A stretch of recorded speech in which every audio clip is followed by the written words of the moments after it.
Okay. In part two, Professor Batra, it comes to my mind that apart from the classroom teaching, the understanding of the student, it is important that their communication, their writing ability also needs to be sort of taken care of by the faculty. Now, what is the relevance of it and how should this be done? Sure, this is a very important aspect of teaching. Besides just teaching, doing some creativity Yes. also in class. I did my law from Delhi University, and I think the case method study is the best method where law of torts is concerned. Because in Jamia, what I used to do was that I always got case material. I used to read the cases in class along with the students, and I used to make the students read so that they understood what the concept was in a particular case and what were the arguments given by the lawyers, and finally what the judge applied, how he evolved the tort of negligence, for example. When I talk about Donaghy versus Stevenson's case, okay, he said that I owe a duty, everybody owes a duty to his or her neighbor. Who is my neighbor, he says. In law, my neighbor will be given a restricted interpretation. Okay, that means if I make a product, if I make Coca Cola, for example, I have a duty to see that when it reaches to a consumer and a person should consume it, then I am responsible for that consumer if there is a snail or anything which is foreign in that particular bottle. Similarly, I will want the students to read these cases, discuss the cases, divide the class into groups, and also write case comments. And it is important for them to participate even in moot court competition where the problem would be on tort. I have seen in law schools, most law schools do not want the first years to participate because they know nothing about law. I think there should be a special moot court competition on tort. For the first Yes, year, for the yes, first year. That is something very significant. very, very But important. the writing aspect, what would you say? Why is it important, and how should this be trained? They should be practiced. Writing should be, assignment should be given, write a Okay, case comment, read the case properly, which is contemporary, either a case in US, UK, or India. Better if it is in India. For example, the Morbi decision today, okay, collapse, okay? And also the Vizag okay, gas leak case, which happened in 1920. Okay, in okay. India, the Yes, Vizag coin. yes, That was yes, after Bhopal tragedy. yes. So these cases, the students should read from the newspapers, maybe compile clippings also, and write about it. And in class, have a kind of debate that what should be the principle which should be applied. Should it be strict liability? Should it be nuisance? Should it be negligence? Or should it be absolute liability, which was evolved by Justice Bhagwati in the Olean gas leakage case? Okay. So this is Now, important. say you are the dean and you have assigned a new faculty to teach law of tort. Now, what would be your guidance to the faculty? How should he or she start preparing before they step into, for the first time, to face the class? Well, my advice would be that please read up a particular book, a good book.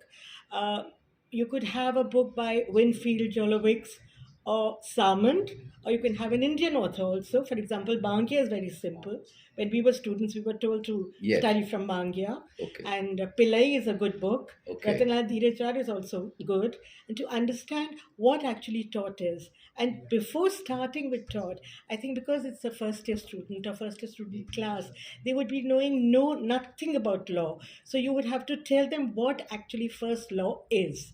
Because they would not even know what law means. They Yes. just know it's a set of rules.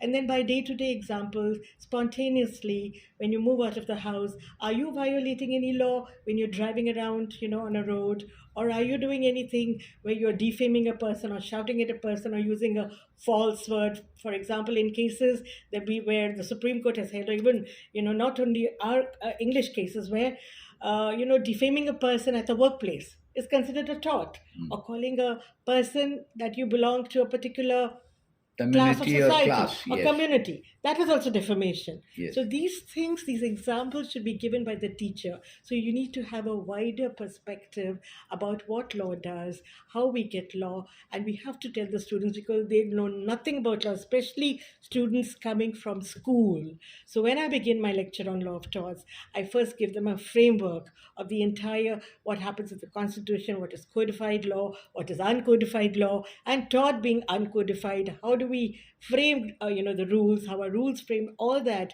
then I go to specific aspects of tort. So this is what my It is advice. important, yes. Yeah, because the students wouldn't know anything. Even with when you teach law of torts to a graduate, for example, in campus law center, you will have to begin with something so that they understand. But they'll understand better because they have maturity. And a 17-year-old and an 18-year-old would barely know anything. So Yes, you have that's to be very important simple. to make it simple and Very interesting. simple, very simple and Now, this interesting. is connected to the mode of teaching. Of course, you said that the case law method, that apart from the classroom lectures, what clinical modes can be adopted or co curricular activities to make the study more absorbing for the students? Hmm. We could have quizzes. Yes, We could have, I told you, moot court competition. yes, We could have debates on a particular area, like I said, tortious, liability, product liability. Recently, a few years ago, I think there was a case in the US regarding Johnson versus Johnson's talc powder cancer case. yes. Like they were using, and about 36 women said that they had developed cancer because of that, and they got compensation to the tune of $3.6 billion. Now the question is that where there is product liability, we can have something on product liability, a discussion on that. Like we use Pond's talcum powder, we use other cosmetics. Are they really, dangerous for Yes. us? And do some research, because it is important for students to conduct research. So we can make them do research on particular aspects to understand the working of tort or the So you principles brought of out tort. quiz, you brought out Moot moods, court, you debates, debates, and multiple choice questions also. multiple choice Yes, questions, objective type, on a particular and this topic. research where they carry out Yeah, study themselves, yeah, own and time work. yes, and Yes, over and above, I'd like to point here that students who come from school, they don't know how to write. I'm not very happy with the CBSE system of just 200 words, 250 okay, words, because when they come to law course, they have to write a lot. And when they ask the teacher, ma'am, how many words? I always tell them, tort law is full of cases. You have to justify the concept. So you give me 10 cases. I don't look at the words limit yes. at all. So that's why they need to write more, give them more assignments so they get into the habit of writing. And you have to make them think creatively, analytically, because they need to improve their or create their lawyering skills. Because after all, in practice, a person who wants to practice tort has to actually use his lawyering skills and substantive knowledge of the subject. And now there is this opportunity, an obligation for the students to do internship, strictly from the point of law of torts. Where should they go and intern so that they know the practical application?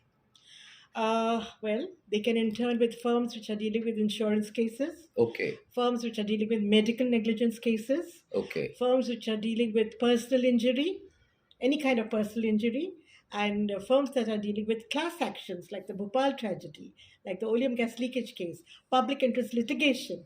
Most of the and firms that are dealing with environmental law cases, because now the component of tort has been integrated into environmental law to a great extent. When we talk about polluter pays principle, what is that? It is all about compensation, which has been again taken from law of tort.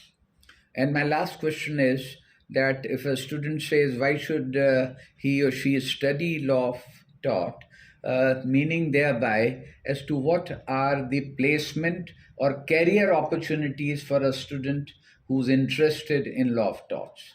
How would it help in the placement? Yeah, look, placement, you can be with, in-house counsel. You can work with many firms that are working with, on environmental issues, insurance issues, like I just said. And also you can have individual practice. Like you could do a number of small matters. The matters could be increased in volume, or you do a few large matters, but big matters. And I would like to just, make a suggestion here that people in our country are not aware that they have rights which are violated.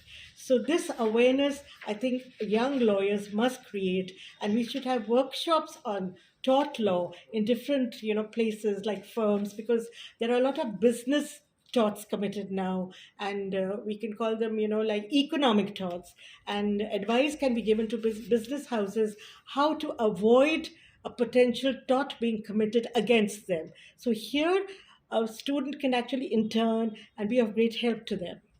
Thank you very much, Professor Manjula Batra. Your lecture is very interesting and it's going to be hugely beneficial I hope to so. the aspiring law faculty. Thank you. Thank you, and thank you for giving me this opportunity. Thank you so much.